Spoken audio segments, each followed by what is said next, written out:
Yo, I'm Will. Welcome. I call this little experiment Anything is Everything. It's gotta be called something.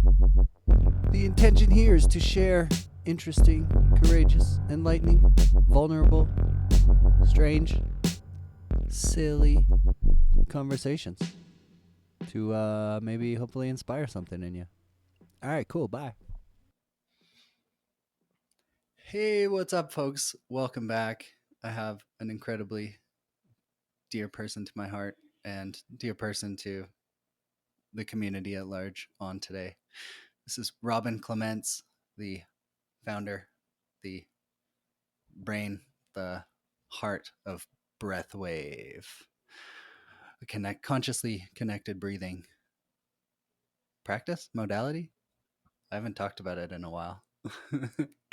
How are you, Robin? Thanks for being here, bro. Thanks for having me, brother. I'm doing well. Mm-hmm. How's the winter going for you guys? Like just Been that really enjoying actual it. season of it. Yeah, it's different. Last winter we were up close to a ski hill, and I'm kind of missing that access to just going skiing every other day. Going snowboarding. But we've been getting a little tobogganing in. There's been a lot more snow on Bowen Island than what we usually get, so we've been enjoying just being snowed in. And yeah, the island life. It's beautiful. It's Hunkering so good. down, tending the fire, chopping wood, changing diapers. Lots of new diapers this year. It's great. How's little Shy? He's doing great, man. He's so chill. He's amazing. Can't imagine why. Could it be that even he has experienced breathwave? For sure. Yeah, throughout the womb and, amongst other medicine ceremonies. And yeah, he's very different than his sister. His sister's still full on fire energy, Sagittarius. Uh-huh. But they're going to be a nice balance. Both what my greatest what's his teachers. element? He's Cancer. He was born at the end of Oh, June. Yeah. But epic. yeah, so I really enjoyed the Cancer energy in my life. My first teacher was Cancer, and just a real sweet presence and generosity generally, with that archetype in the wheel. And yeah, he's really coming into his power and almost crawling, and he's only just almost 7 months, so yeah, Uh, loving his presence. that's so magic. It's got to be like the most probably it's got to be the most incredible experience that a human can go through. Is to be a parent. What do you think? You are one.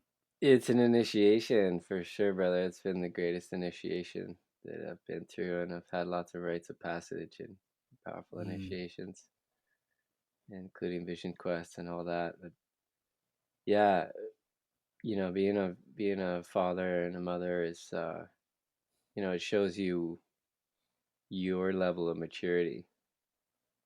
Right? I've mm-hmm. been tuning into this book a little bit, and I say a little bit because it's a matter of time to be able to sit back and read a book with two of them, but it's called Never in Anger, written by this woman who spent a couple of years with an Eskimo family. And she noticed Wow. how mature they were as adults, and they basically found that it was the most credible or the most clearest reflection of our emotional maturity as adults to not be a child when we're parenting, you know. Uh, And obviously, our inner child comes up as we're triggered, right, in our relationships, and they do everything to test our limits and push our buttons.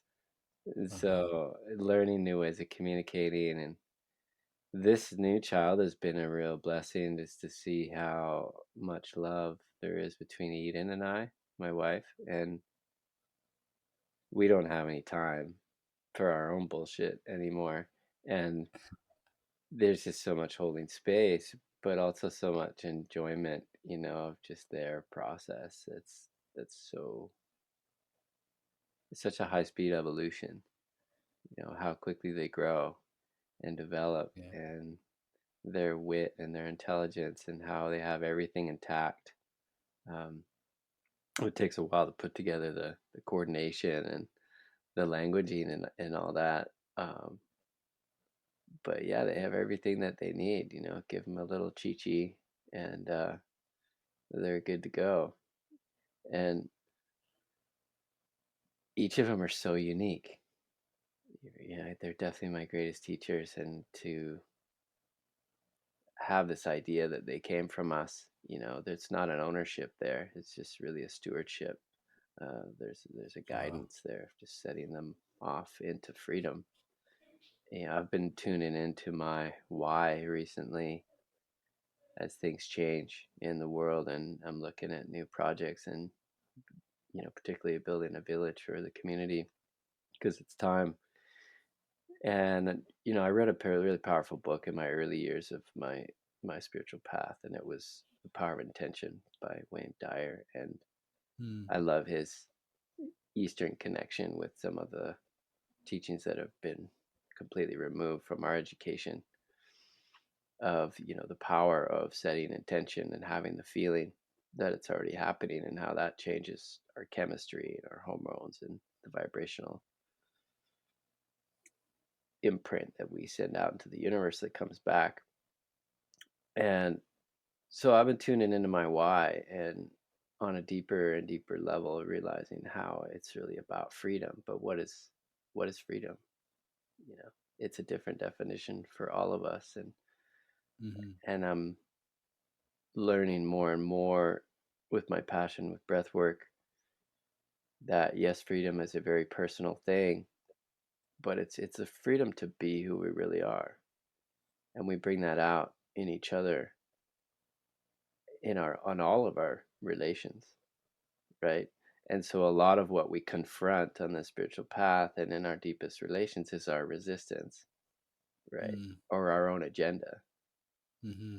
right? Noticing where our ideas of how things should be unfolding get in the way, and we get stuck on, oh, it's not happening my way, so I'm going to put up a fit. And so my 4-year old's showing me that emotional fit that can happen when she gets stuck on her ideas, and reflecting to me how much sweeter and smoother it can be when we let go of our ideas of how things should be.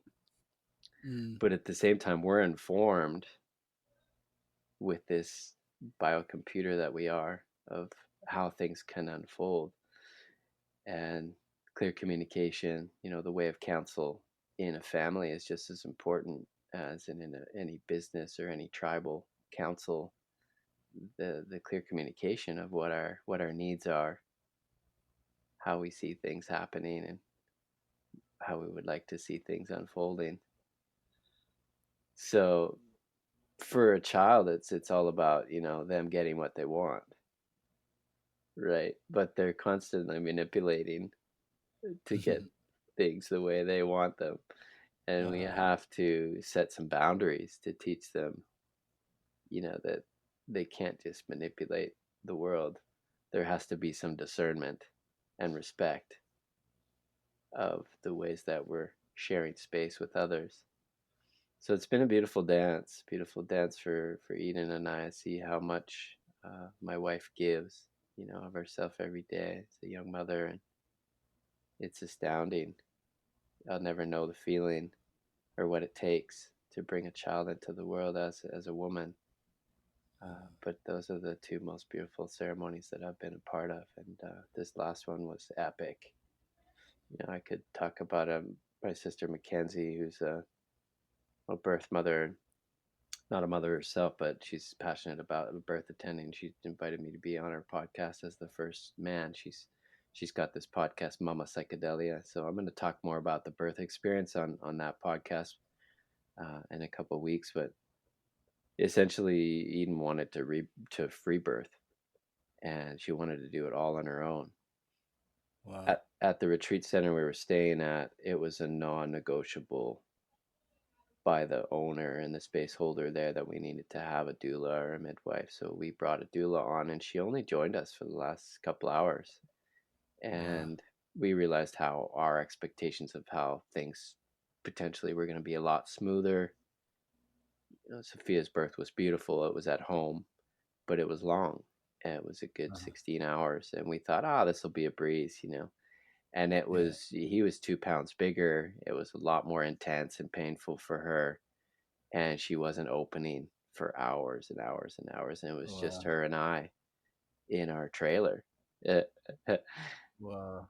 yeah, it was really powerful. So I was DJing for her and playing some music for her and singing and praying. And she was, digging her nails into me and every rush. And eventually,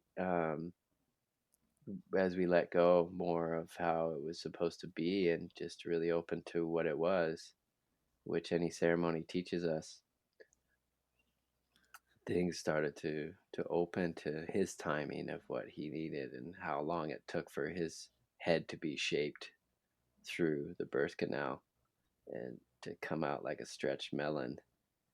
And he he was just so perfect. It was all just so perfect. And we got a really powerful teaching from the doula that was there for us. Her name is Alicia, and she's she was brought into the world by one of the pioneers of home birthing, Gloria Wow. LeMay, many years ago. You know, she's in her early 40s now. And so she's an advocate and very thoroughly studied. The teaching we got from her was we brought her in when there was some concern, like when are we going to open here? When is this going to, is there anything in the way? Can you see anything that's not happening in a good way that might be an emergency? And Mm. all she did was check in with Eden's eyes. She just looked in her eyes and she knew that she had it. She knew that Wow. she was going to carry herself through just from what she saw in her eyes. I had looked in the birth canal and I thought that what I saw might have been it was some sort of a membrane. I thought it might have been a cord or something. And it was just her tissues, there opening. And she didn't even want to look, she just said, and every little thing that she did, she asked permission, which is what we teach facilitators, that consent. Mm. But it was the trust and the confidence that all was going to be and come out just fine. That attitude really set a little bit more calm Mm. into our hearts, and ultimately that helped Eden shift into a little bit more surrender with this, as painful as that is. So yeah, man, it's a journey, and it just keeps changing. With the first one, we thought, okay, when is it going to get easier? But it doesn't get any easier. It just changes, Uh-huh. right? And we keep growing together because the child is also experiencing you grow up as an adult, Yeah. right?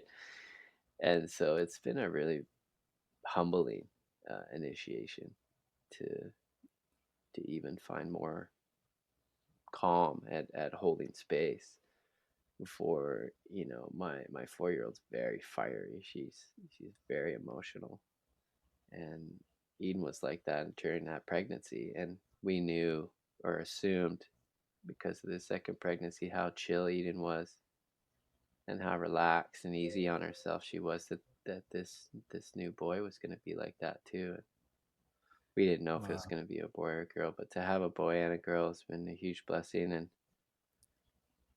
yeah, it feels very complete now.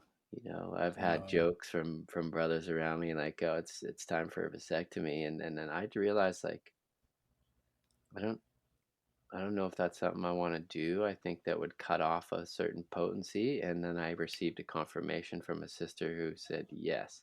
As soon as my husband got vasectomy, there wasn't the same power and potency that was there because he couldn't make a child anymore. And I felt a very strong shift when his tubes were tied. Hmm. So just gonna have to continue to be careful. Back to high school, careful. But the time that we get, as busy parents to be intimate and to have time to ourselves is much fewer and far between. So I think that one of the greatest things that we learn as we continue to grow and evolve is to enjoy things the way they are. Yeah. I see brothers or sisters, really looking to, oh, I really want a family, or I really want this, or I really want that. And they all come with greater challenge, right? So to enjoy that freedom when we have it for what it is, to really just be more at peace with the way things are. I think ultimately that's what our life is about, as breath facilitators, as healing practitioners, bringing people to a greater sense of peace.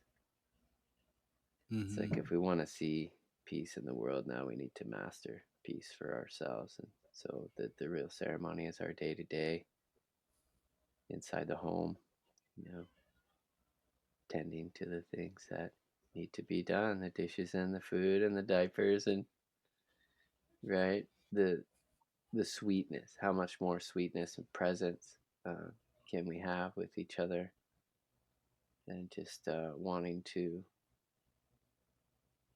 avoid the challenges with more distractions. I see that Hmm. tendency as Westerners as like needing to, you know, resort to my phone or whatever it is that might give me a little bit of calm, having just 5 minutes to myself so I can do some breathing. And yet I can drop in and connect with my children and play with them and do some movement and some breathing as well. Right. Mm. So to embrace the opportunities that we have for what they are and what they're showing us is not the spiritual bypassing by any means. Hmm. Dude, so good. Thanks for sharing all that. That's so magic. There were so many light bulbs that went off too. But I mean, the biggest one is like just that surrendering into the present, right? Because when you're too focused on like what you thought was going to be happening, that you're definitely not in the present because you're thinking about all the steps that led to it not being. So how does that translate into like into the breath? And I guess I can I'll just share really quick is that in level 1 when I took the training for like the first 4 days, so the first 8 sessions, I was just like fully present. I was just fully with the breath and I like wasn't having any like crazy experiences. People were like seeing angels and like giving birth to these energetic babies and like healing all these crazy things. And I was just like kicking myself. So I was like, am I doing this wrong? Like, what is happening? And then it wasn't until like the last day or maybe the third from last that I just like completely let go of all expectation. And then I had like super profound experiences. Mm-hmm. So like, what is that really about? That power of surrender. Mm. Well, there's a course of unfolding, where our expectations and our intentions also set the tone and the pathway for the direction of the experience, whatever it is. Mm. Whether I'm going to go for a walk in the woods, or I'm going to drop into ceremony with my breath or with the plant medicine. What is our prayer? What is our intention? And so I feel like some people come to spiritual circle and they're just kind of nonchalant about exploring something new, and that can be effective because the breath can get things moving really quickly. Hmm. When we're able to use self inquiry to ask really powerful questions and to hear some clarity about what is the next step for us? Like when we ask ourselves, what is it that's wanting to be born in me now Yeah. to experience more peace in my relationships? Or right, when we're just overwhelmed by the circumstances of our life, for example, what's going on in the world right now, it's like we could be gaslighting of all the things that are going wrong because of all the things that everyone else is doing. But what's that showing me about myself, right? And so what you're speaking to about the breath experience is it takes us some time to adjust and manage the experience of just dropping into our vibrational energy. And for most people, it's 80% mental when we get into something that's very new. You're opening up neural pathways. You're learning how to breathe in different areas of your body. You're learning how to correct a breathing pattern that was given to you through the nature of your life experience that's been engraved for many years, and it's been mostly unconscious. And so it's a very mental process of starting to correct certain things, and it doesn't get super activated and transpersonal until you let go of the form and you let go of doing, and you just really drop into being breathed by the experience itself, or by the maker of breath that breathes us all. And then you're taken on a ride, and you're taken on a journey, and it starts to open up higher brain centers and activates new insights. And there's a lot more information coming in right now than ever. We're in the center of the photon belt of the galaxy, as has been prophesized, and I'm pretty blown away at the information that's been pouring in when I stay tuned in with my practice. I've been getting a lot of downloads lately, and that'll happen in a collective container when we have a shared intention to open the space, and it's done so in a beautiful way by the leader of the container. Things really open up, and there's very real science, and also shamanic tradition to the power of opening not just our personal space, but the collective container for us to be conduits of alignment between the fire in the sky and the fire in the earth and the fire in our hearts, and that transmission that can come through. And a lot of that process for people is the deprogramming of the subconscious mind, the deprogramming of the stories that we've Mhm. gathered through our life experience. Because when we experience something heavy, we shut down our breath pattern, and we tend to hold the memory of that experience, which might be traumatic, at a deeper level of our being, which we know as the pain body or the emotional body. So, as we start to raise our vibrational frequency with a connected breath, such as Breathwave, we start to stir things up.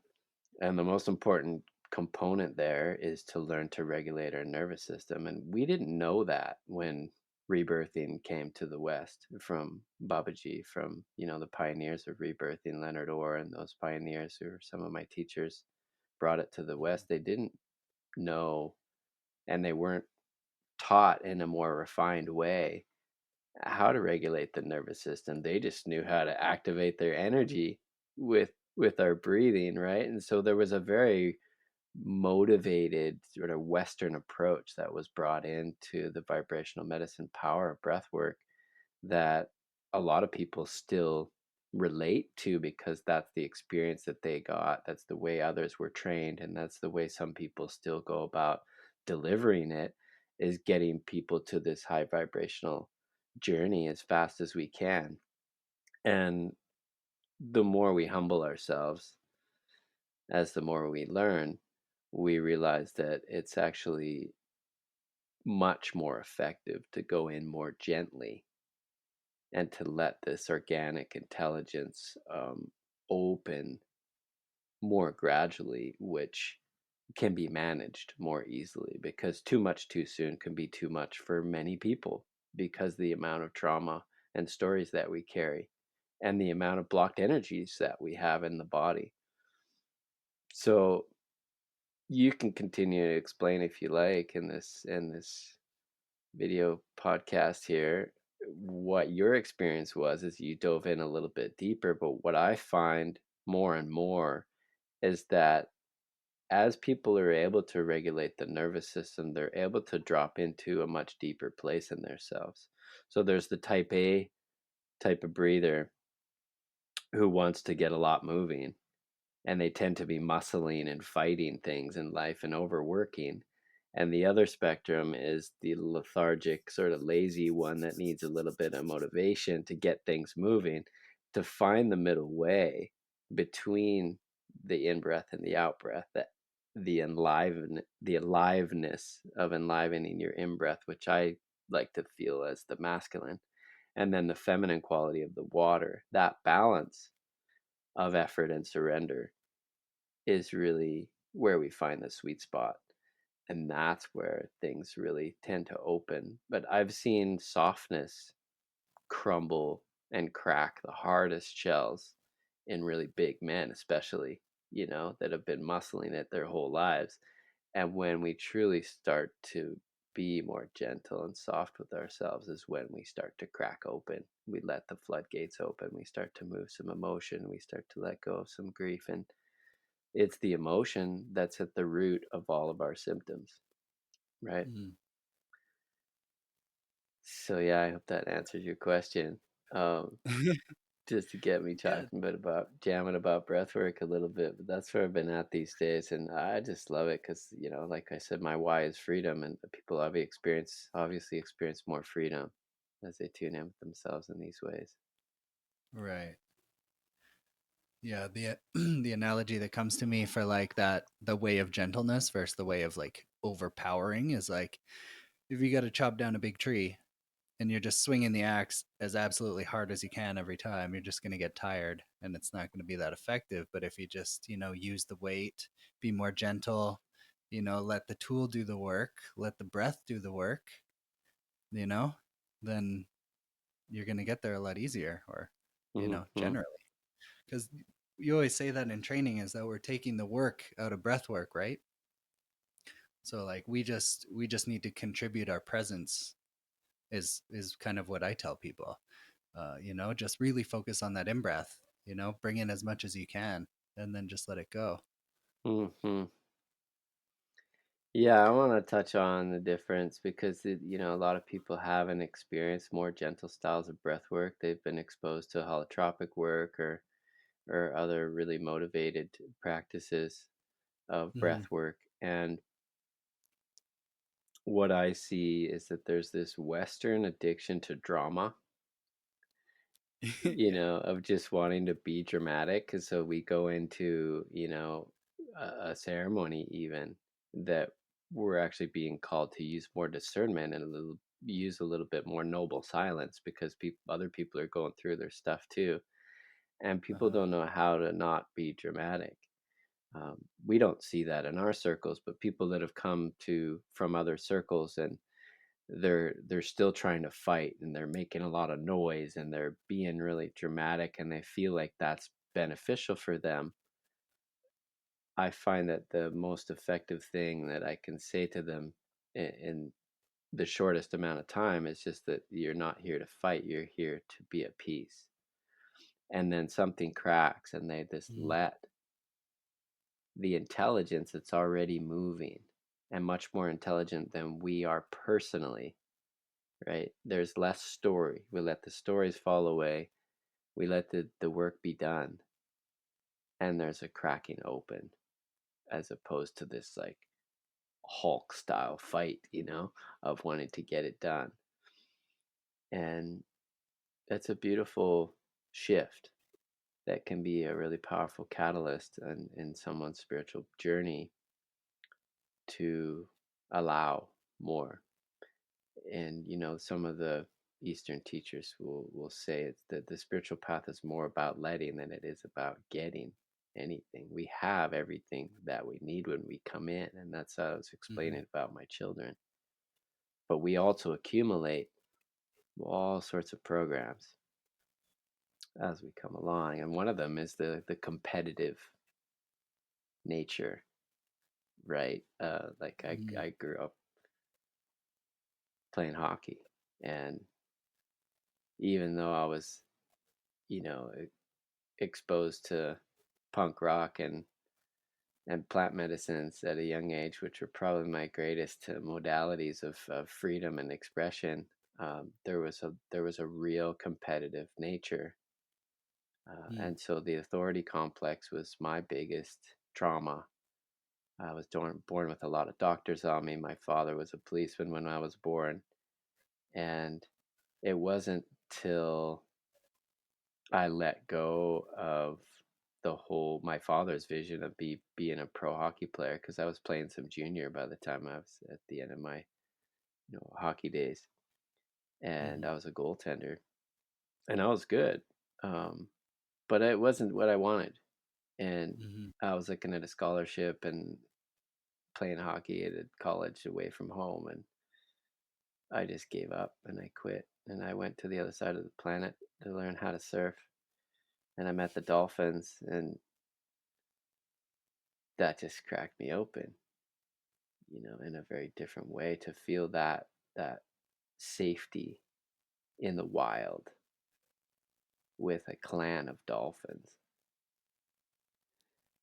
was just so different than anything I'd ever felt with a clan of jocks in a Yeah. in a locker room, or on the ice, that I felt safe and held in a way that I never had, and it cracked me open. I was in tears for days and wrote about it for days, and it set me on to my path. And as I fell in love with the ocean, that when that trip, New Zealand Australia, was done, when I was 20, for a year, I stayed as long as I could. I got the last flight on the last day back of a year Nice. open flight, and lived on the ski hill for a season, and I just knew I needed to get back to the ocean, and that's why I ended up at caravan some brothers to go on a surf safari, and landed on my feet and stayed in Mexico for 25 years or 23 years. Oh, wow, I didn't know it was that long in Mexico. That's incredible. I also forget some. I had forgot that we have like the same exact same story of sports and then leaving in university. That's so awesome. Hmm. So I get it. I get it, man. It's so wild that what you just shared about like your first real, not forced, natural spiritual experience and calling was with the dolphins, which are like the animals, the creatures of breath, Yeah. and then the waves, because oh man, it's so good. So okay, well, tell me about Mexico. What happened when you got down there? Oh, that's a great question. We were just camping out on the beach. I Eating wasn't that tacos. happy yet. I was still really learning how to surf, and I was at this fickle beach break that wasn't easy, and I noticed myself getting frustrated trying to get a good one. At a beach break is not an easy a great place to learn, but not an easy place to get really good rides. So, surfing is 95% paddling if you're good, Mm-hmm. right? The rewards are very short lived. Mm-hmm. And so I noticed myself, I was still smoking and drinking and camping out on the beach, and, eating what we call cloggers, which is a flour tortilla with avocado and hot sauce. And you eat enough of them, and you're gonna clog up, bro. But eventually, I got pummeled in that wave, pulling into a barrel in about a foot and a half of water. I got pummeled on Ooh. the sand, and I thought I broke a rib. And a sister of mine sent me to a chiropractor, and right away he looked at my heart surgery posture, which was super rounded in the chest. My shoulders were forward, and he said, "Open your heart up," and he adjusted my back, and he said, I'm doing a bodywork course in a couple of weeks. Why don't you come and you can camp out in my yard and I'll give you a deal on the course. So me and these two friends I met on the beach came and did the course, and I lived with him for 3 years, apprenticed with the guy and started Oh, doing gee. massage. Yeah. And that was my first introduction to breath work. He was teaching postural integration. It was an offshoot of Rolfing. Jack Painter took Ida Rolf's work and added breathing and movement to this Mm, advanced deep tissue, 7 to 10 sessions of peeling the body open. And that was powerful for me. And right away, I started working at a hotel doing massage, but he also was taking me under his wing. He gave me Richard Freeman's Ashtanga yoga videos, and that was only a couple of years after playing junior hockey, so I was still pretty wide open with my flexibility, and yoga was pretty natural to me. But it felt so good to start to connect my breathing, and I was able to take what I was enjoying in the ocean and experience it on land. I also met mm, Jerry Lopez at that in those first years because my teacher would do some body work on him, and eventually I started doing some work with Jerry on his body. And he's, mm. surfing was measured by Jerry. He was the first guy to start pulling into pipeline, and Okay. I had some really great teachers, and most of all, the people, the culture, the love, the heart, the ceremony. I hadn't experienced such an immersed ceremonial culture, and I still haven't as any part in the world. The Mm, the Mexican young ones are really held in. They have that opportunity, especially on the mainland of Mexico, to be sweating frequently. There's elders around them. The elders and the medicine people are very openly sharing, and we don't experience that same openness with the elders in North America, particularly in Canada, because the wounds are so fresh. As what the white man, we've been doing nothing but taking away from them, and they're very reluctant to open themselves to white men that just want to come in and take more. So I mhm, learned to come with an offering, to give something of myself before I receive anything, and that opens a more reciprocal relationship. And I've gained some beautiful First Nations teachers, but Mexico just really gave me so much, bro. That really developed who I am today. The sweat lodge, the plant medicines, the culture, the surf, the people, the friendship, the tribe, and the ability to develop my craft with a very low overhead was probably the hugest blessing, because within a few years of being a massage practitioner, I had my own studio slash yoga studio, and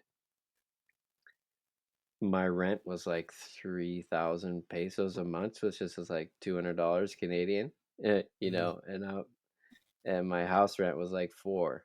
So I had to work very little to my have my needs met, to meet those needs. And I see how challenging it is in a society that's based on survival, with more and more and more expenses to cover, to yeah. actually be able to get ahead without the stressful pressure of having to meeting the demands of the overhead. To have this space to work outside of your home is a real gift. To not have to mix your home space with your workspace. So Mm, I was able to develop my craft, and even before I had a studio, I got quite successful, and I could do as little as 5 or 6 massages in a week, and I was living pretty sweet.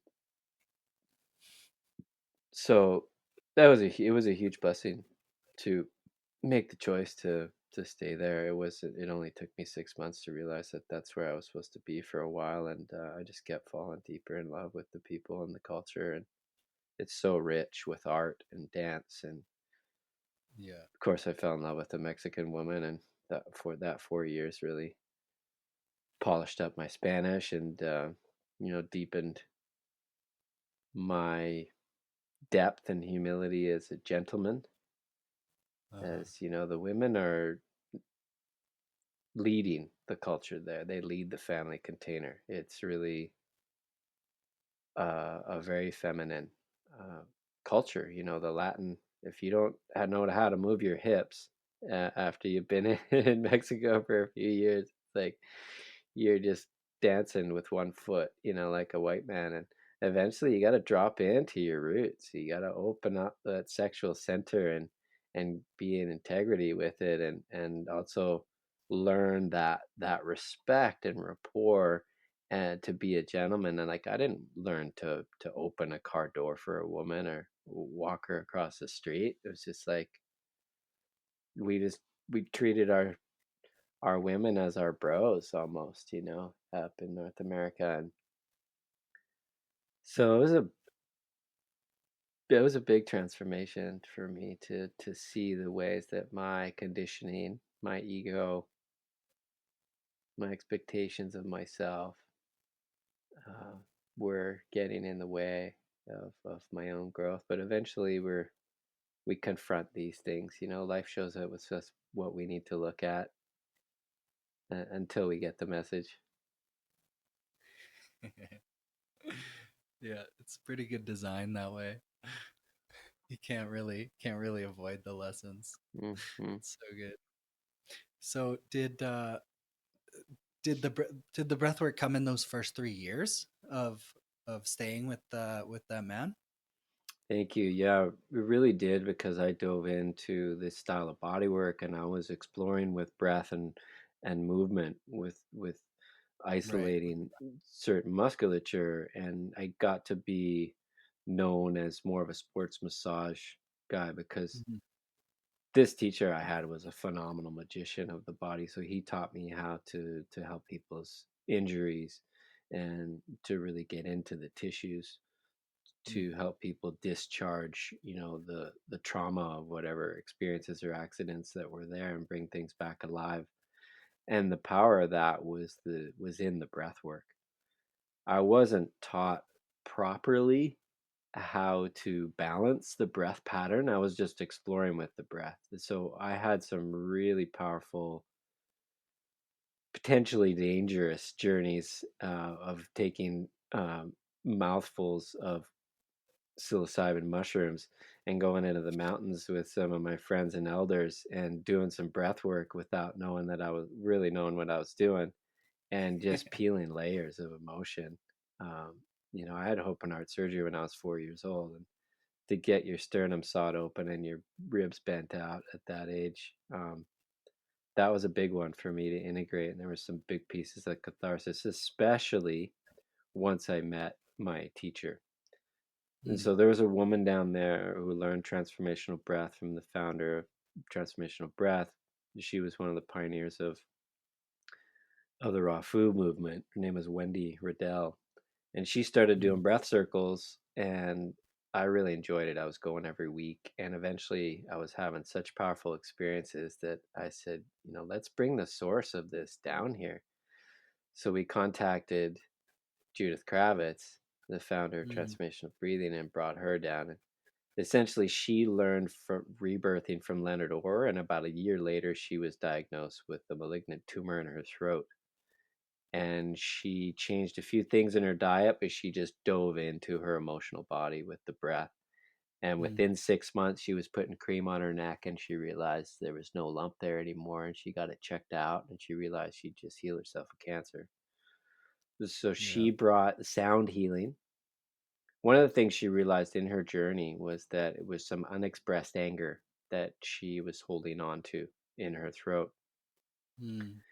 As I've worked with metaphysicians over the years, they remind us that at the root of any symptom that manifests in the body, at the root of the chain of imbalance, is trauma or memory Mm. or emotion that's at the root of it. And so I've grown to see how effective the breath is for tapping into that root of whatever it is that's going on with symptoms, someone's symptomology.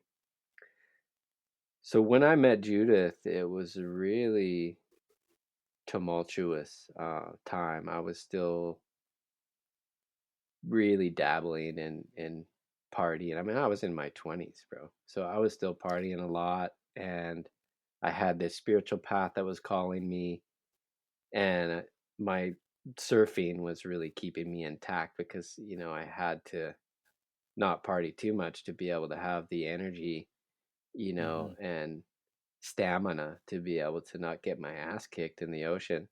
But the waves there in Baja were super gentle. Um, Mm.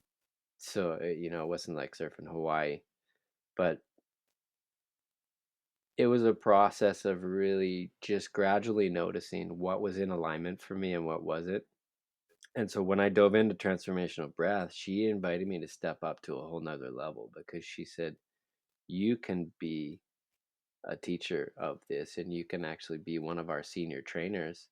And I Mm. see potential in you, but you've got to start to organize your life. And she had this beautiful structured training program, which eventually I used some of those components to establish the Breathwave training program. And eventually, well, first I just want to touch on though those first few years because she was an Mm-hmm. angel for me. She really opened my heart. Every one of the facilitators that was trained with her propped me up to breathe properly into my chest because I wasn't breathing, and it was painful for me to breathe into my heart and Mm. open that pain that was in my heart.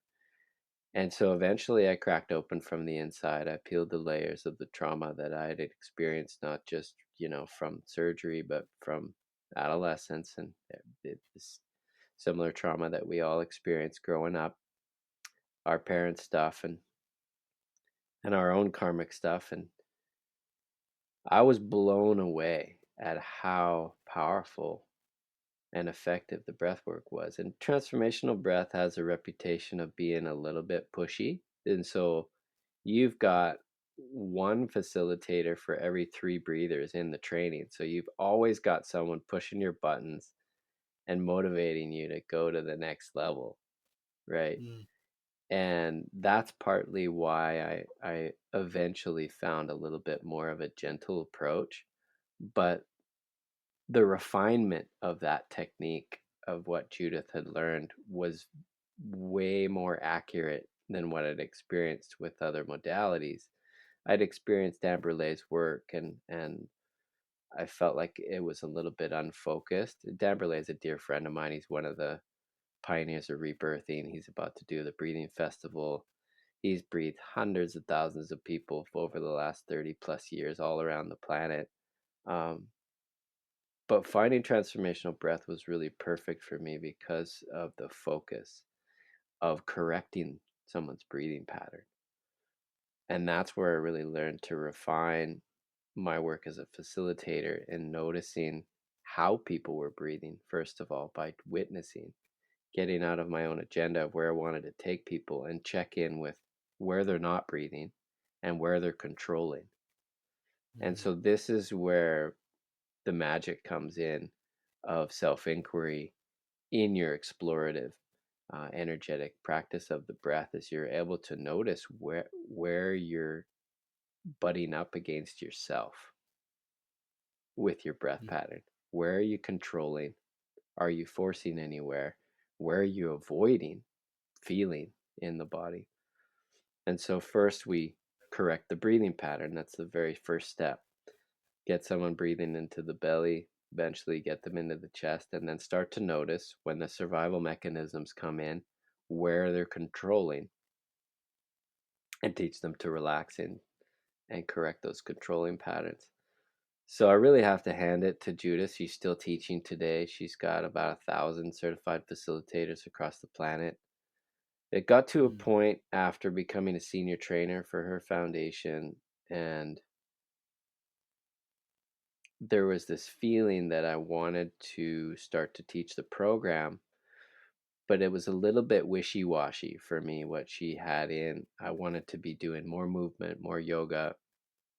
The Mm. biggest difference was that we were taught to be a presenter, standing up in front of a group of people that were sitting like a classroom. I wanted to be more in circle. I was spending more and more time in the sweat lodge, and the power of the circle energy was really potent and real for me. And I knew it was something ancient. And so I wanted to bring that into the trainings. And she wasn't open to letting go of the reins of how the program needed to be taught. And Mhm. as much as I requested that, she said, "No, I want you to teach it how I'm teaching it. And small percentage goes to the foundation, etc." And so that was a real obvious call in my heart to share something that was a little bit more ceremonial, Mhm. circular, a little bit more humble, let the people lead the experience themselves in a way. And that's how Breathwave was born. And it's been several years now, and it just continues to blossom, and I'm just astounded. And I, I love it as much as I did the first day when I explored teaching it, on my own, no matter what size the circle or what demographic of people are there. We attract our people, right? Ultimately, what we share is where we're at with ourselves as teachers. But when the student is ready, the teacher shows up, and when the student is really ready, the teacher disappears. So I want to honor you, brother, in your Mm. path and your journey with the breath, and how I've seen you grow as a man. Um, I was honored to be a part of this today, is because of how much I love and appreciate who you are.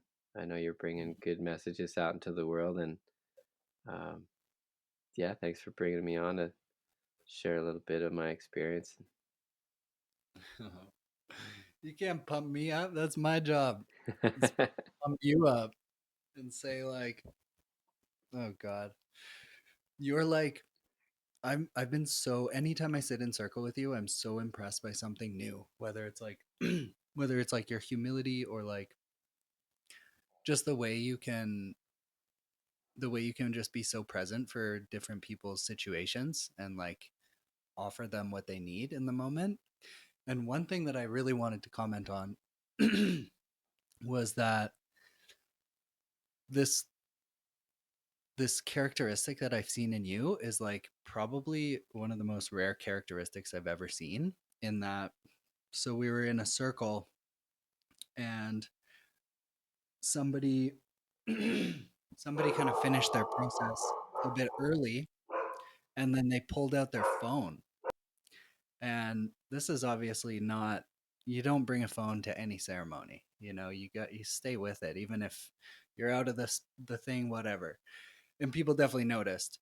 And what I noticed in you was that you addressed it right away, after the ceremony had concluded, but we were still in circle. You addressed it right away. You were looking right into his eyes, and you were so stern but so loving at the same time. I was like so amazed because I don't think I'd ever actually seen that before. And like I know you know the feeling that I'm talking about, because it's like such an elder, like grandma grandpa quality. You know what I mean? But like, dude, Mm. amazing.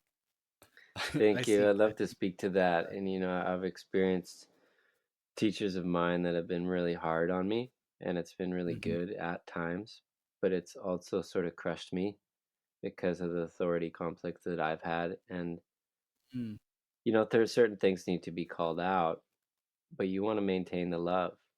And I mhm, don't like to condemn people or to shame people. And things just need to be brought to someone's attention. mhm, We don't need to make an example of each other, but there's a certain quality of the flow and respect and discernment of the energy of how things are moving that just need to be brought to people's awareness. People aren't trained. We've lost the power of ritual and ceremony in the West, so people don't grow up in ceremony. Kids grow up with their phones these days, so it's like, if you want to experience more of this, put it aside, and mhm. it can be shared in a really sweet way. Thank you for speaking to that. Hmm. So good. I would love to get your, because you mentioned it really quick, and I don't think everybody would understand just off the title, but what a breath pattern is. Thank you. So as I mentioned, it's given to us through the nature of our life. We Mm, experience everything through our breath, through our spine. What we store in the body is stored in our breath. It's stored in our spine. So some people don't breathe at all in their lower energy centers. It's been a very confusing experience for most of us to open into our sexuality, mm, to explore our creativity, and to feel stable and safe here on the earth. Those are the qualities that are in the lower energy centers.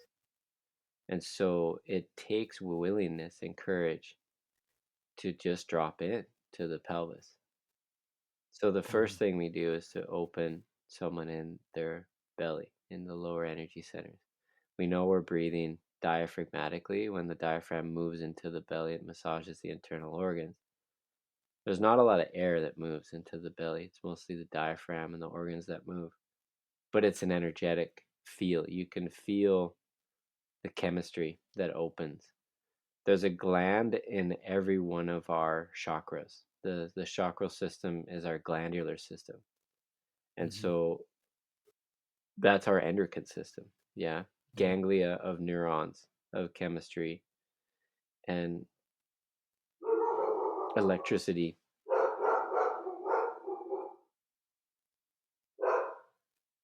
Thanks for the loving dog here in the background.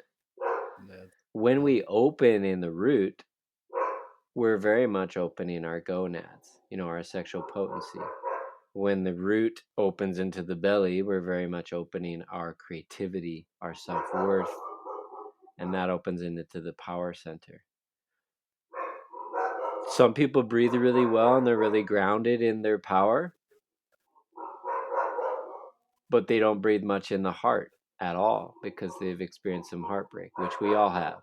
So we've Mm-hmm, had some grief, some pain in the heart that we've shut down the heart. We haven't wanted to feel, we haven't had the tools to feel that grief. And that can create anxiety. It can end up creating panic attacks if you don't get in touch with the grief in your life. But there's also love there, right?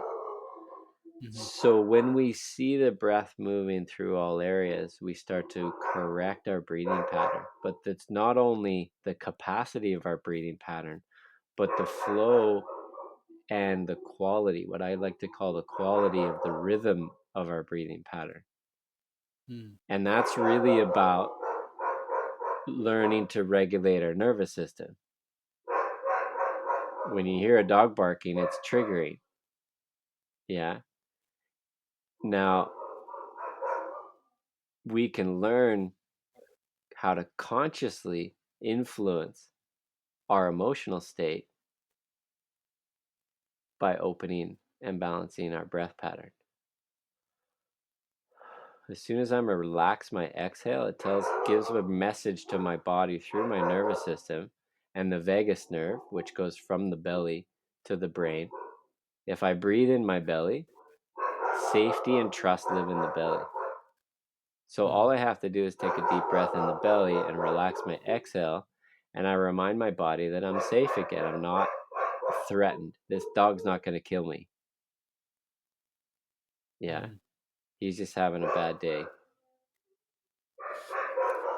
And that's true with anyone else. It's like people are losing their shit. There's a lot of people that are on the verge of losing their shit right now. Yeah. But we can radiate love and stability and comfort and happiness to anyone at any time, no matter what they're sending us. And so this time in the world has been a beautiful challenge for me. If like someone's telling me to put on a mask. And there's a path of least resistance. We got to pick our battles. I'm not going to like test someone's belief, but I'm also going to be really clear that I consider a mask to be harm because I'm breathing my own exhaust. Mm. Can you show me how I'm causing anyone any harm by not wearing a mask? The science actually shows us now that asymptomatic people are not a threat to anyone. And it's pretty shocking as a it's funny we're getting into this, but it's just reality, right? Um, Mm-hmm. we've gotten to this place where, we're demonizing healthy people, and you see someone, literally in a wheelchair, eating McDonald's hamburgers telling us, "You're making me unhealthy," by not wearing a mask. So there's a discernment and a respect to like allowing people to be who they are, but I'm also unafraid now as I've been studying the law of mankind of like what's my property and where I draw the line of someone telling me what I'm supposed to do with my property, right? And what is actually causing anyone any harm. And those are the first instructions that Creator gave us. Walk gently and cause no one no harm. We cause no we cause each other no harm and we walk gently. Those are the first instructions from Creator. Mm. And that's why the legal system was established for us to keep each other safe. We can't just punch someone across the face these days, because we can sue each other because that's harm. And if I don't give you consent to punch me, then I can sue you for that now, right? So Mm. that keeps us safe. The laws are there for a reason. But these mandates, no one really knows what the word mandate means. As a breath worker, I haven't muzzled with a face diaper this whole time. Um, when it's absolutely necessary and I go into a local store that's requiring it, or else they're gonna, deny you of their service, then I wear a shield. Um, and I found that by just asking, you know. I was at Costco one day and they were telling me I had to wear one, and I said, "No, I don't." And he said, "Okay, well, you got to wear one of these." I was like, "Okay, this is great." And I can't see that well, but I can breathe just fine. And then I got Mm-hmm. up to the till and the lady's like, "You can take this film off of the shield. There's a there's a little plastic film on it." I took it off. I'm like, "Oh, great. I can see and I can breathe." So I just keep one of those, and every once in a while I go to Costco and get a new one when they get scratched up. But I see that um, there's been such hypnosis of this psychological warfare, and some people are literally in psychosis. They're literally afraid. So I'm gonna Mm-hmm. respect that, and I'm not gonna like tread on someone's beliefs, but I might start to gently and softly, warmly educate someone of the benefits of breathing fresh air. It also could just be a practice for someone to breathe through the nose if you're still choosing to wear a mask these days to respect other people, which I get. Um, then breathe through your nose. You don't have to put it over your nose. Don't make someone put it over your nose. Breathe through your nose. It's good to breathe Mm. through your nose moving throughout the day. It's actually a better filter than the mouth. We teach mouth breathing in Breathwave because of the openness of the lower energy centers. It creates more air capacity. There's all sorts of benefits of breathing through the mouth. It's very different than nose breathing. Since we've gone there, we can't express ourselves through our nose. We can't yawn through the nose. We can't express our emotions through the nose. The breath is just more shamanically powerful through the mouth. And we know for sure that we can self regulate and breathe in a really safe way through the mouth. I was Mm-hmm. really disappointed by James Nestor's book. Ultimately, I loved it because it's the most elaborately scientific. delivery of the science of breath that's ever been delivered in a book. But when I finished it, I was like, "What? He just completely discredited mouth breathing without any Mm, experience of it other than holotropic breathing and some mm, blind study." And he set himself up for failure in the study when he closes his nose shut and does like 20 days or whatever with his just breathing through the mouth. He didn't do any mm. practice of breath work through his mouth. He was just doing exercise, and he ended up getting sleep apnea and all sorts of Yeah, that clogs in doesn't his make any nose. And sense. you know, I called him on it, and I asked him to come onto a podcast with me, and he's like, "Yeah, I'd be happy to." And then he avoided me. But I talked to Uh, Dan Brule, and he said that he had a chat with him, and he was like, "Dan, I wish I came and studied with you before I finished this book, because now I realize that I missed some chapters." And ultimately, he discredits mouth breathing in that book by saying, "Shut your mouth and breathe through your nose," which is good advice for most people. But it discredits the power and the benefits that people, hundreds of thousands, millions of people, have been experiencing since the 60s. yeah. So I'm a mouth breather. I have a pretty crooked nose. I wiped out on my bike a couple times when I was a kid, and it's not as effective for me to breathe through the nose than it is to breathe through the mouth. And so therefore that's my exemption. I don't need a medical professional to tell me that I need an exemption. That's my exemption, and that's my law, and that's the truth in the public. That's what's true for me. And I can Uh, set what is true for me by speaking to it, and it's not trespass because that's my exemption. Yeah. Meaning that if someone required a mask in their storefront, people just got arrested some at some cafe in Vancouver because they weren't wearing a mask. They chose to stay, and so they were arrested for trespass. So there's a whole nother conversation here about law and what we mhm. set to be our law in the public jurisdiction. But ultimately, no one can tell you what to do with your property in the public jurisdiction. If it's a private jurisdiction like Costco, they set the rules in the private, but everywhere else is a public jurisdiction. So I'm an advocate for, I identify as a fresh air breather. Let me say that. Mm, And that's where I stand. And I realize that there's so much psychosis, and we're not getting anywhere by continuing to comply. So I'm going to continue to educate people in a gentle and humble way, because my emotions are my emotions. And if I get angry about someone else telling me to do it, that's mine. Right. And, being inappropriate in public isn't mature. So mhm. I've sat with this enough to be like, I'm confident and humble in what I believe to be true for me and safe for me, and therefore safe for my family. I think there's a lot of effects of the to the children, not just of wearing a mask, but seeing adults with masks on. There's a lack of facial recognition, and that's what my wife says to people now. It's just it's safer for my children to see my face. And that's just where we stand. So that wanted to come through. Yeah, beautiful. Thank you. I feel that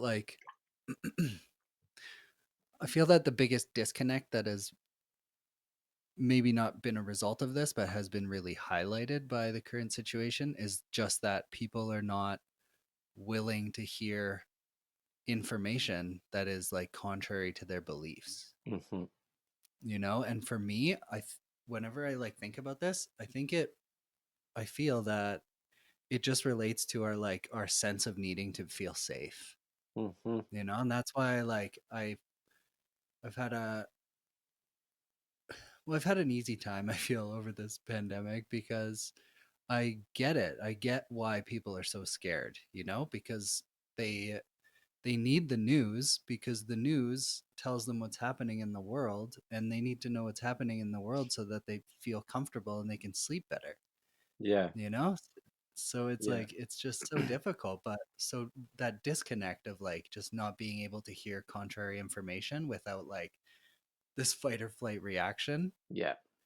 And Come to that's think, where that I would was be talking great. about parenting is like when we're attached to our beliefs, we're going to suffer, right? Mm, And if I say, for example, and this is sort of ludicrous, but that's how ludicrous things are these days. It's laughable.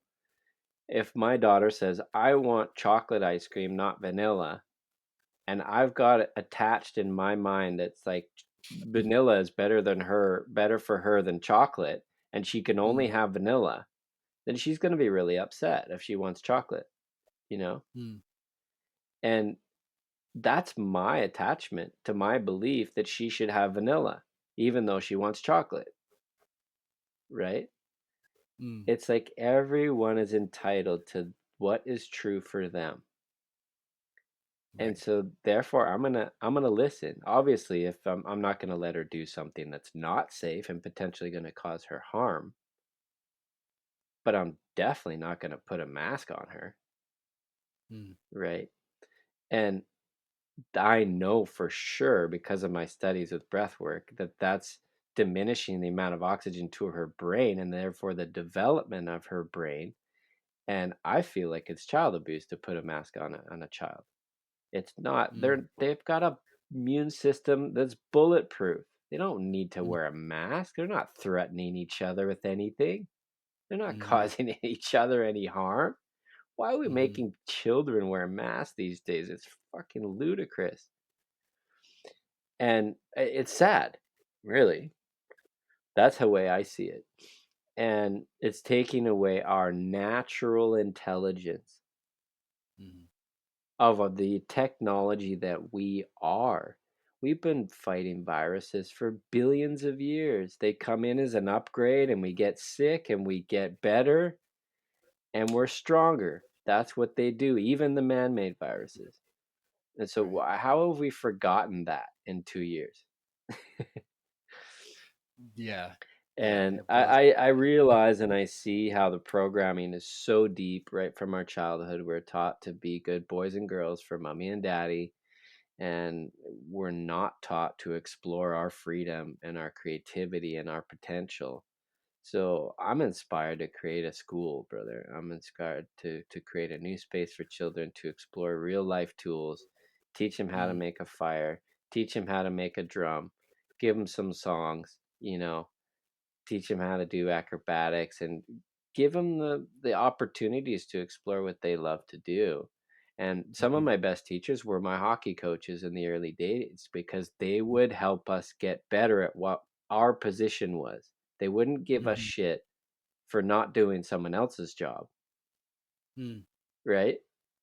mhm, They were totally. really good at helping us get better at what our job was and what we found to be our position on the ice. And life is a puzzle like that, and I see that as a village of really exploring what each other's gifts are and encouraging those gifts to be shared and honoring that as an equal value of the gifts that I have. And I see that this is a crumbling of all of the systems that haven't been working. So love is working behind all of this and it's carrying us through to a whole new time of living. Letting go Mhm, of this retreat center that we've been working with for the last couple of years has been a perfect sign for me of that, of just letting go of the convenience because that's not moving us through forward. mhm, Convenience anymore. It's like if you're not doing your recycling now, that's just convenient for you, mhm, right? And you don't give a mm, shit about where your garbage goes, right? But if you mm, separate it, there's no such thing as garbage because it can be reused, mhm, right? And we can give, like here on the farm, I give my compost to the chickens, I separate my garbage and it gets recycled, it gets reused. It's like that's it takes a little effort, but it's moving us forward into a more sustainable way of living with the resources that we have instead of continuing to take of what we have, and that diminishes our resources. Yeah. mhm, So the breath pattern is a really good thing to come back to that teaches us how to live sustainably. And I'm not leaning towards being a breatharian. I'm Italian and I love food. But I do believe, because I have done my vision quest and I've experienced how we can live on prana. Um, if it comes down to it, I can live off my breath. Mm, Yeah. I also have a hmm Kangen water machine, and I know the importance of really good structured clean water these days, and regeneration of on a cellular level is it doesn't just come from clean air and good breath pattern. Um, we need to move. We need to eat well. We all know what we're capable of, but I think our power is our greatest fear. And we all know mm, what we need to do to make the positive changes in our lives. We all know what's not working, but we've been given a lot of tools just to numb the amount of stress that we've been dealing with, right? hmm And some of those things very clearly are not working for us as individuals, and that's reflecting into the family container, into the community. And yeah, a lot of things are getting really clear for all of us. It's been a really good retreat. The forces hmm of nature have said, go home and think about it. Yeah. hmm Have Yeah, a look at how exactly. you're living, right? And I guess we haven't fully gotten what this time has been here to teach us yet, because it still continues. Sure. But I can't pretend to know exactly what this is leading us towards. I just know it's there's a better world around the corner, and it's exquisite, unimaginable beauty and mutual love, intelligence, shared resources, right? The difference between cooperation and competition. Yeah. Thanks Yeah, for it's that rant. inevitable. Yeah, it's so inevitable that that the change that has been not only like foretold for countless countless centuries and like basically any old uh indigenous tradition, speaks of basically what's going on right now, some more explicitly than others. Mhm. Um but yeah, for me it's been like I've just let myself be incredibly entertained by all of it, because just what you said there, it's like we might not know right the second why something's happening, but I've had many experiences in my life where it's like I have this experience and it seems really bad in the moment, and it's uncomfortable for sure, but like discomfort's not actually bad. It's the discomfort that like lets you stand up from sitting on that red ant hill, or you don't want to sit there anymore. But what I've noticed is that even these really uncomfortable situations, sometime later in the future, it becomes really clear why that happened. And I'm always better for it. So it's like I've Mhm. been really lucky for whatever reason. I've been able to see that about this situation and just like kind of watch it as like that over dramatic North American soap opera that we alluded to earlier, you know? Because yeah, my favorite, I might have mentioned it on here before, but my favorite quote right now is a Buddhist quote, and it's, if everything is both real and unreal, you might as well burst out laughing. Mm. Because I've just like, and you know people on this whatever path we're on have done the thinking, and you get to this place in the thinking of what might this all be. You get to this kind of wall where you can't really get past, because maybe we just can't process that kind of information or whatever. And so it's like, yeah, let's just have a laugh at what's happening, because Mhm. something else is coming. And like, while that craziness is like happening over there on the playground, like, do you want to go on the swings for a bit until it like chills out over there? Mhm. I don't know. Well, I That's just also want to offer that, if something's happening, we can bring love and change the experience of what's happening on the playground. I was yeah. talking to an elder of mine yesterday in a breast council that we had, and he said he learned to go in the village not in fear of what the village was going to do to me, but with the awareness and the love of what I was going to bring to the village, Mhm. right? And I'm processing it now as the difference between fear and love. Mhm. It's like if we see something happening on the playground and someone's potentially going to get hurt, what if we can bring love and say, "Hey, you guys, can we have a little bit more fun?" Or, like I'm I'm one to stir the pot, but I'm not one to run away from confrontation. Unless it's, Mm. a battle that I don't want to fight, of course. I've been able to squash fights over the years, but what I'm saying is I'm a solutionary, and I see how I can bring a positive influence and potentially change the outcome of a situation that might not be that good. And so how can we take the best out of this situation right now? Mhm. Learn from it and move forward. That we're not going back to normal. Mhm. Right, and I see how most Canadians are just continuing to comply, hoping that our lives are gonna go back to normal, and that's not going to work here because the government's gonna take as much as they can for as long as they can. It's been Mhm. a really good business model for these last couple of years, right? Yeah. For all the Yeah. companies that are invested in this, and I think that's if we follow the money, we see what's behind all of this. And obviously, there's this whole frequency of energy of imbalance, that's coming to a peak that's needing to crumble. Of, whether it's the financial system, we can convolute it or give our own ideas into it, but it's bringing us to a, our own evolution. It's bringing us through a powerful time, and the darkest time is right before the dawn.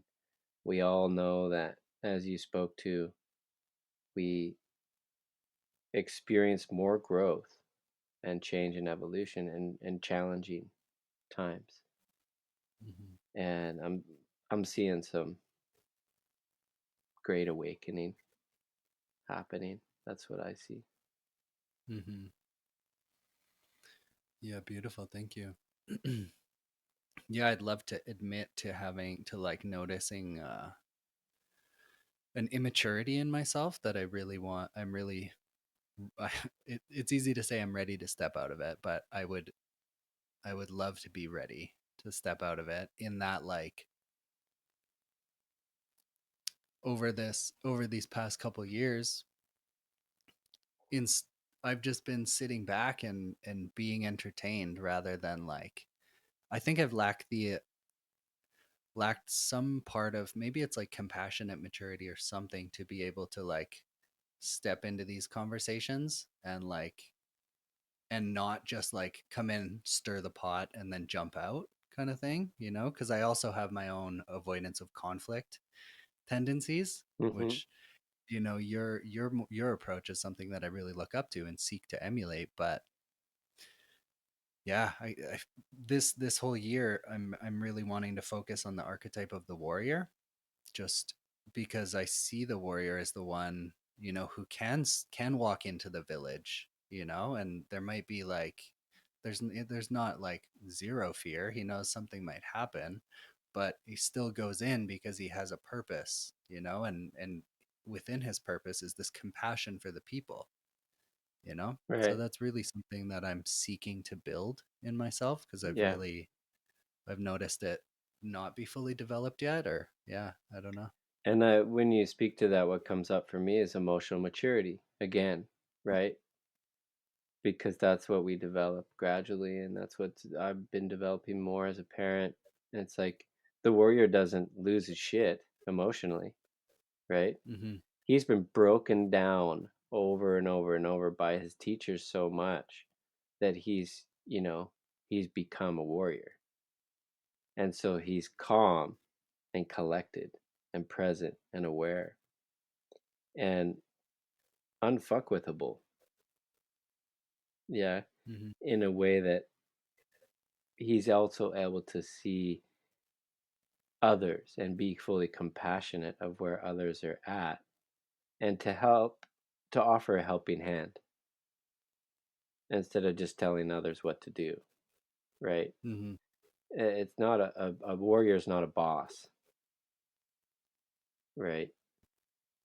There's so many words from our society that we've gained that the boss man, the guy who's Mm-hmm. in charge, like so much of this mentality of the patriarch is crumbling, and it's the Mm-hmm. feminine wisdom of the collective, the family, that everyone's needs are met and that no one's hurt in the process, right? Mm-hmm. But people are going to get hurt. People are going to fall down and break something sometimes. And, we learn from that. A bone gets stronger where it's broken, Mm-hmm. right? And I believe that we're creating more resilience, more strength, more bravery, more courage. If you're stepping up in any way and looking at your stuff these days as a human being, you're becoming a more mature man or woman. Mm-hmm. And I think emotional maturity is the most important thing right now to grow up. And that's what the law is teaching me as well. I strongly recommend the Sovereign's Way Law for Mankind. Uh, Mm-hmm. it's the law common to I. It's different than most of the trainings that are out there that teach us to relinquish our birth certificates and all that. They teach us that we can maintain the titles that we use in society for the benefits and privileges that we get from those titles. But at any time, we can get up and walk away from the Monopoly game, and we're still a man or a woman, and we have a creator's laws intact. So there's it's been a really empowering process to learn that. And we're getting to an hour and a half here. I don't want to dive into it, but it's important. It's important now to realize that we're not slaves to the legal system. The legal system's there for our protection and our benefit. But a mandate, for example, is a voluntary thing. We have to choose to participate. It doesn't say that it's law, it's legal. Mm-hmm. Law is fact, legal is fiction. The legal system's there to support us and to keep us safe. The law is something that can't be trumped. Mm-hmm. So I feel like the most important thing in setting forth our frequency, which becomes our life experience, is our emotional body. How clear are we? If we set an intention to manifest something, do we believe that we can manifest it? If we Mm-hmm. set an intention that our kids are safe when they go into the playground, do we believe that they're safe? Mm-hmm. Do I believe that I'm safe when I'm moving out into the world? Or am I actually afraid? Mm-hmm. Right? And so it's up to each of us to sit with what we're still afraid of. Mm-hmm. And that's why I love the breath, Mm-hmm. because it's Mm-hmm. everyone's medicine.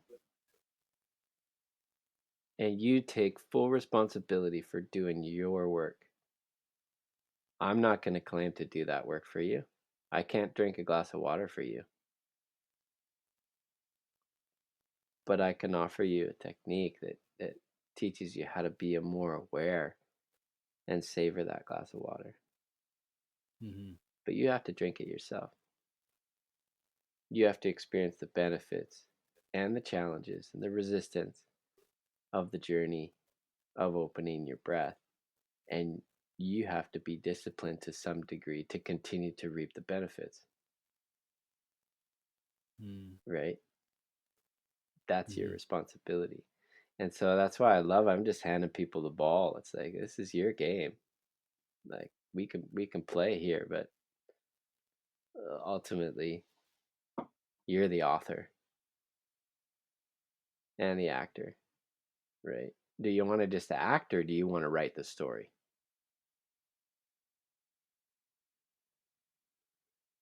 Oh,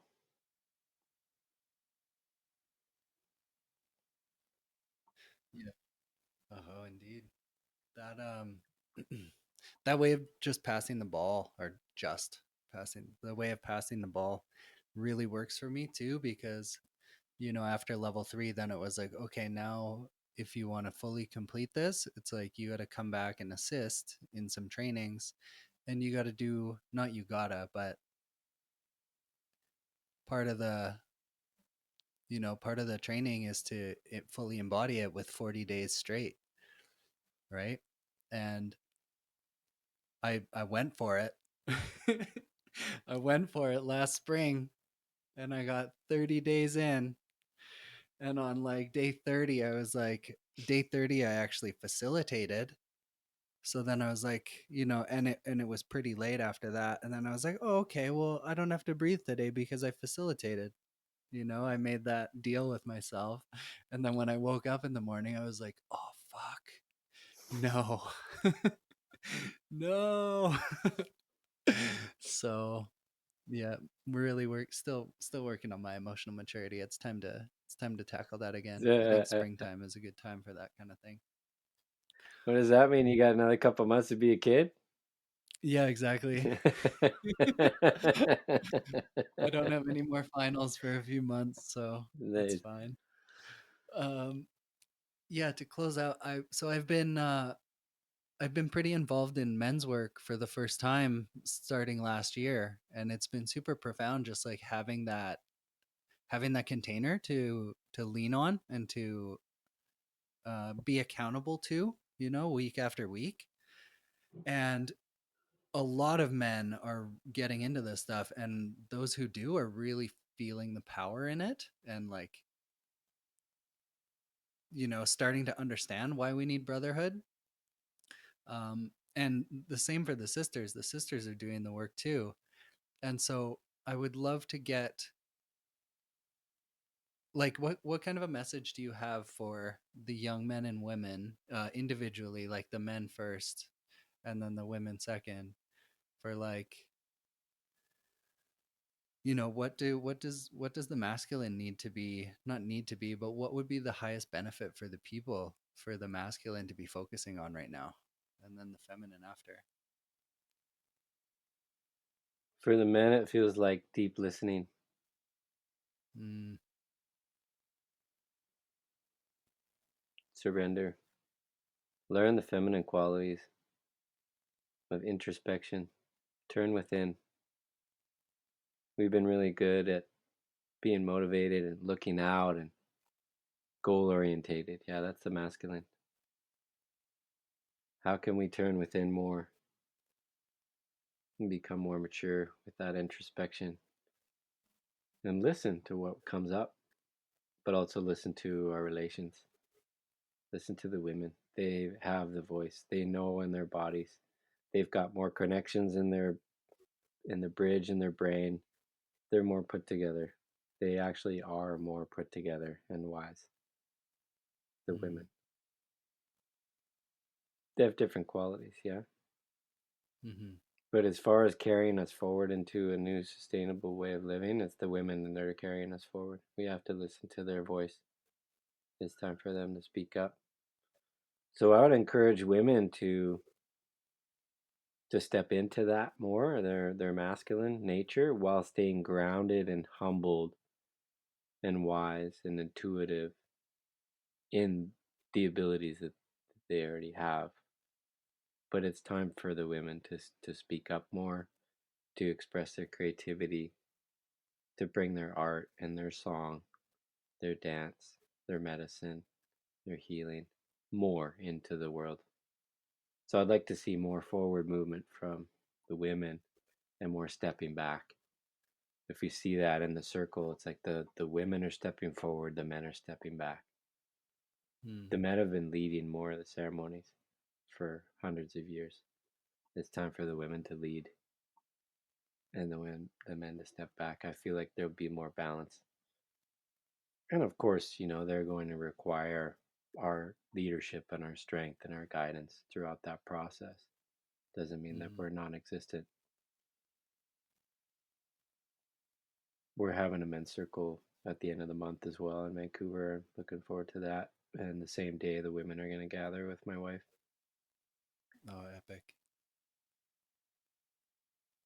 So You gonna take Shay? She'll take Sophie. we're going to just give each other the space to be in circle while the other parent hangs out with both the kids. Yeah. uh, Yeah. Even better. Yeah. So wise you are. Yeah. Live and learn, brother. Training. Yeah, sometimes I forget that people have a couple years experience on me and that. But um, what are is there is, like closing out? Is there projects you're working on right now, or anything you'd like to throw some energy towards, or Mm. anything that is coming up that you're excited about, or can mention any potential trainings that are coming up? And we'll post all the links after. But Yeah, thank you. You can just keep current on all of our trainings are always up on our website, breathwave.net. Just Google Breathwave and all of our trainings are there. We chose a new location that wasn't discriminating for February, March, April. So there's a mm, level 1, 2, and 3 coming up. But the level mm, one's actually full. So if you haven't taken the training with us, you're gonna have to wait till May to come into the next level 1 training. It's possibly back on Bowen. And then there's continued trainings through the whole year. Anytime people can tune in to SoundCloud. I've been doing my best to get things up on Spotify, but it's like pulling teeth. Um, Maybe you can share with me how you got your podcast up on there. I went through happy. CD Baby and I've been able to get them there, but all my stuff is free on SoundCloud. There's several different guided breath sessions on SoundCloud under Robin Clements. And Mhm, yeah, stay in tune, stay in touch, reach out. I do private sessions online. I'd love to get people together in person and up close and intimate in a circle. My main project that is really strong in my heart is to get some land and build a village. mhm. So if anyone's inspired and there's an angel investor listening that wants to throw down and be part of that, uh, reach out. But it's time. It's time for us all to live together more in community. Community is the next currency, and Mhm, yeah, we got to stay together and take care of each other as we move forward here. mhm. Beautiful, dude. Thank you so much. Cool. Thank you so much for your commitment to the path and to your path, and to follow your inspiration to share this medicine. Because I mean, everybody I know that has gone through the training or has experienced the levels, and level one, by the way, is like extremely experiential. Like you do 2 breathing sessions a day, and like it's a whole healing retreat in itself. It's unbelievable. But yeah, Robin, thank you so much, man. Like everything you're doing is making huge waves, huge, big, beautiful, gentle, surfable waves for the people to ride on. And like, yeah, Breathwave's not going anywhere, dude. It's amazing. It's like the most ancient technology, and it seems that the ancient technologies are coming around again. So yeah, we'll see what happens. And I also got to say that vanilla is better than chocolate, just because you mentioned that earlier. It's the most refined flavor. You got anything else, Sensei? No, thank you, brother. I just encourage everyone to be themselves. Follow Hmm. your heart. Your body knows, your heart knows. Keep listening, following that truth. It's yours. It's unique, it's Hmm. beautiful. It's who you are. Be you. Hmm. Be you, baby. Okay, thank you so much, people. Check out Robin anywhere. You will not regret it. Go meet him, take the training. It's literally life changing. And then you'll be able to assist other people in changing their lives even more. So, all right. Talk to you guys soon. Thank you, brother. Humatakias. No.